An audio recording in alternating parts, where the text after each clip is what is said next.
ডিব্ৰুগড়ৰ পৰা ঘূৰি যাওঁতে মই কি কৰোঁ তাৰমানে বিশেষকৈ মোৰ ক্ষেত্ৰত মই এইফালে ইয়াত চব্জি বজাৰ বহে, যিটো চব্জি বজাৰ আমাৰ এই ডিব্ৰুগড় ফালে, কিন্তু এইফালৰ চব্জি বজাৰখন ভাল আৰু চব ইয়াত ফ্ৰেছ, একেবাৰে গাঁৱৰ বৰা হেৰি বেছি, অকণমান বস্তু বেছে, কিন্তু ধুনীয়া।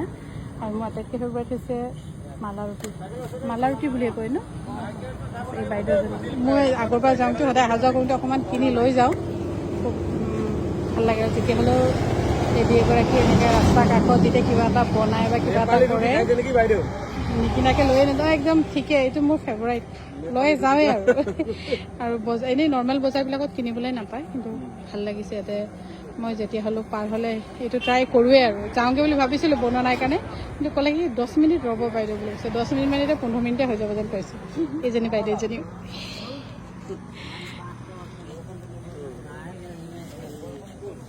ঘূৰি যাওঁ ডিব্ৰুগড়ৰ পৰা বস্তু দি ঘূৰি যাওঁতে আমাৰ এইটো মেইন কাম, মোৰ বিশেষকৈ মোৰ ক্ষেত্ৰত।